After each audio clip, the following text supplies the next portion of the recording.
Welcome to Ancient Stories in English, a place where we use slow, careful English to tell stories that have survived for thousands of years. Today, we are telling the story of Pandora. You may already know this story in some form: a woman, a box, and a mistake that changed the world forever. But almost everything the modern world believes about this myth is incomplete, and some of it is simply wrong. It was not a box. It was a large clay jar called a pithos, the kind that ancient Greeks used to store grain, wine, and sometimes even the dead. And Pandora was not just a curious woman who could not control herself. She was something far more deliberate than that. Today, we will look at what the Greeks were really saying when they told this story. We will ask why a gift from the gods was filled with destruction. We will ask what truly remained inside the jar after everything escaped, and whether that last thing was an act of mercy or the cruelest part of the punishment.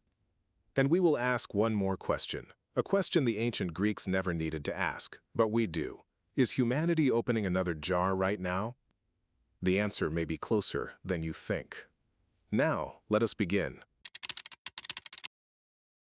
Imagine a world without pain. A world where sickness did not exist, where no one grew old, where hunger was unknown, and war had never been invented. The ancient Greeks called this the Golden Age. In this age, humans lived in a way that is almost impossible for us to imagine today. They did not work, they did not suffer, they did not fear death, because death had not yet touched them. Everything they needed was simply given to them, the way sunlight is given, without condition, without cost. It sounds like everything we have ever wanted, doesn't it? Then one day, a woman arrived on Earth. She was beautiful in a way that made people stop and stare. She carried with her a large clay jar, sealed shut, and she smiled at the world as if she had always belonged in it. Her name was Pandora. And the age of gold ended the moment she opened her hands. To understand Pandora, we must first understand the crime that made her necessary. Long before Pandora existed, there was a titan named Prometheus, one of the old gods, powerful and proud, who felt something unusual for a being of his kind: genuine love for humans. He watched them living in the cold and the dark, small and fragile, against a world that did not care about them, and he made a decision that would change everything. He stole fire from the gods and brought it down to Earth. With fire, humans were no longer helpless. They could cook food, stay warm through winter, forge tools, build walls, light the dark. They became something they had never been before: capable, powerful. And for the first time, they began to look less like animals and more like gods. That was exactly what Zeus was afraid of. Zeus had not always sat on the throne of Olympus. He had taken that throne by force, overthrowing his own father, Cronus, just as Cronus had overthrown his father before him. Zeus understood, better than anyone, how power works. He knew that the moment humans had the tools of gods, the distance between them began to close. And a king who has built his throne on revolution knows one thing above all else: every throne can fall. So he punished Prometheus in a way designed to last forever. He chained him to a mountain, and every day sent an eagle to tear open his body and eat what it found there. Every night, the wound healed. Every morning, the eagle returned. Not execution. Something worse: an eternity of being destroyed and restored, with no end in sight. But Prometheus was only half the problem. Humans still had fire, humans still had power, and Zeus needed to correct that. So he built a weapon, and he called it a gift. He ordered Hephaestus, the god of the forge, to shape a woman from clay, perfect in every detail. Then the gods gathered around her one by one, and each added something. Aphrodite gave her beauty that was almost painful to look at. Athena gave her skill and intelligence. And Hermes, the messenger god, the trickster, gave her curiosity that could never be satisfied, and alongside it, the ability to deceive. That last gift was not an accident. Hermes did not give her lies because lies are useful. He gave her lies because a weapon needs a trigger. And curiosity, with no restraint, pointed at something she was told never to touch, would do exactly what Zeus needed it to do. Her name, Pandora, means all gifted, and every single gift was designed to function against her. Zeus sent her to Earth carrying one final object, a large clay pithos, sealed shut. He told her it must never be opened, He said this clearly, firmly, as if he meant it. But Zeus was the god who had just spent centuries watching his own father make mistakes. He knew exactly what a person does when they are handed a sealed jar and told never to open it. The trap was not the jar, the trap was the instruction. Pandora did not arrive in an empty world. She arrived at the door of a man named Epimetheus, the brother of Prometheus, the titan who had stolen fire and was now chained to a mountain, paying for it forever. Epimetheus knew exactly who she was.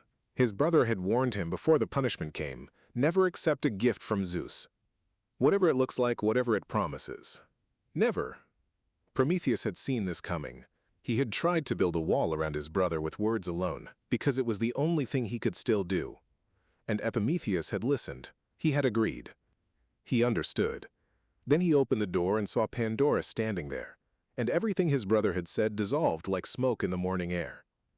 He welcomed her in, he married her, he built a life around her presence.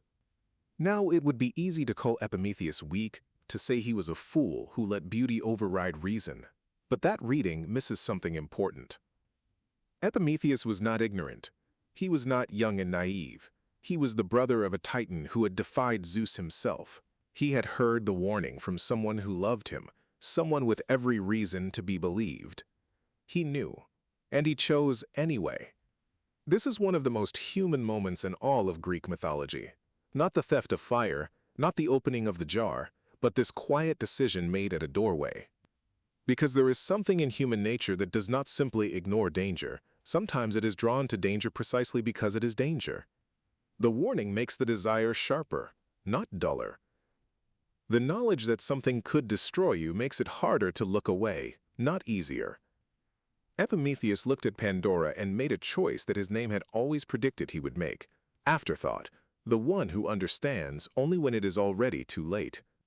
And in the corner of their home the jar sat without making a sound, patient in the way that inevitable things always are. We do not know exactly when it happened. The ancient sources do not tell us the hour or the season, only that at some quiet moment, Pandora found herself standing alone in front of the jar. She looked at it for a long time. The seal was still unbroken. The jar sat there, heavy and silent, and yet it seemed to fill the entire room. She knew what Zeus had told her. She had carried that instruction all the way from Olympus to this small human life. But curiosity is not something you can reason with, and it had been placed inside her deliberately, by a god who knew exactly what it would do. So she opened the jar. What escaped was not fire. It was not a creature you could fight or run from. It was invisible, and that is what made it so complete. Sickness entered the air. Old age followed. Then grief and jealousy and hunger and war, and a loneliness so quiet it can live inside a person even when they are surrounded by people who love them. Pandora closed the jar as fast as she could, but the world had already changed. The golden age was over. And from that moment forward, humans would know what it means to feel, truly feel, everything. Whether that was a punishment or something else entirely, the Greeks never quite agreed. But here's the strange part of the story. The part that scholars and philosophers have argued about for thousands of years without reaching an answer. When Pandora closed the jar, one thing had not escaped. It did not fly out with the sickness and the grief and the loneliness. It stayed at the bottom, quiet and sealed in the dark, as if it had chosen to remain. Its name was Elpis. In English, we call it hope. Why was hope inside that jar at all? Why did Zeus place it alongside all those terrible things, as if it belonged with them? Was it an act of kindness? The one good thing hidden inside a punishment, something to help humans survive everything else that had escaped? Or was it something more calculated than that? There is another way to read it. If everything that came out of the jar was designed to weaken humans, to make them suffer, to make them mortal, to make them small, then perhaps hope was not the exception. Perhaps hope was the final instrument. Because hope does something that sickness and old age alone cannot do. It keeps you inside the struggle. It tells you to continue when the reasonable thing would be to stop. It holds you in a life that is already painful and says, not yet, not yet. Something better is still coming. Maybe hope is not a light at the end of something. Maybe it is simply a decision to keep moving without any proof that moving forward leads anywhere good. We still do not know if that is the most beautiful thing about being human, or the most difficult. What we know is that it stayed inside the jar, and in some form, humans have been reaching for it ever since. The myth of Pandora is very old, but the pattern it describes is not. Every generation, it seems, builds something meant to improve human life, something opened with genuine intention, with real hope for what it might do. And every generation discovers that what comes out is not entirely what was planned. We built the internet, and for a moment, it felt like the most generous thing humanity had ever created. All of human knowledge, freely available to anyone with a connection. And it was that. It still is that. But we also opened something we had not prepared for. A new kind of loneliness began to spread. Not the loneliness of being physically alone, but something stranger and harder to name.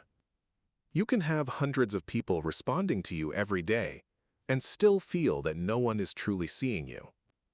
You can be connected to the entire world and feel further from it than ever before. We built platforms designed to bring people together, and something else came out alongside connection. Comparison, anxiety, the persistent feeling that your real life is somehow less than the lives happening on a screen. We built tools to help people find love, and many people found instead that they felt more like a product being evaluated than a person being known. Like Pandora's jar, these systems were opened with good intentions. And like Pandora's jar, the things that came out cannot be put back. They are in the world now, moving through it invisibly, the way grief and loneliness always do. And now, something new is being built. Artificial intelligence is learning to do something that was once only possible between humans: to listen, to remember, to respond with patience and warmth, and what feels, from the outside, very much like understanding. Companies around the world are developing what they call AI companions, programs designed not just to answer questions, but to be present with you, to talk with you when you are lonely, to never lose patience, never need space, never leave. In some countries, millions of people already use these programs as a regular part of their emotional lives. Some say that their AI companion understands them better than any person in their life has. This is the new jar. It is beautiful, and it was designed to be beautiful, designed to feel like exactly what you need, at exactly the moment you need it. Like Pandora, it was made with extraordinary skill. Like Pandora, it arrives carrying gifts that are difficult to refuse. But there is a question worth sitting with before we open it any further. When we place our loneliness inside a machine, when we allow something that cannot truly feel to become a substitute for the complicated, painful, irreplaceable experience of being known by another person, what exactly are we releasing into the world?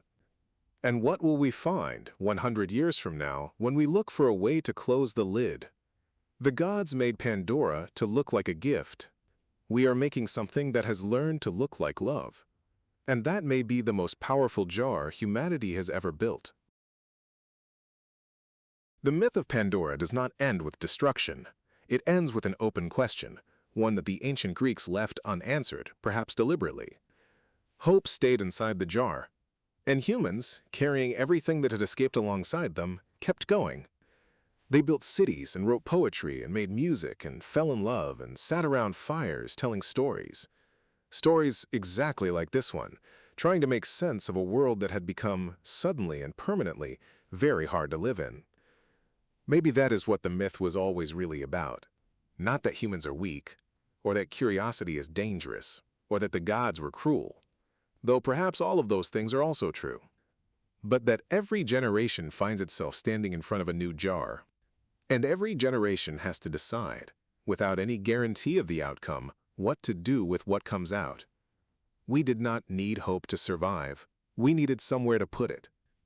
And maybe that is why we are still here, still telling old stories, still reaching toward something we cannot quite name, still listening for a sound at the bottom of a very old jar. Thank you for listening to Ancient Stories in English. Take your time with this one. Rewind if you need to. The story will wait for you. See you next time.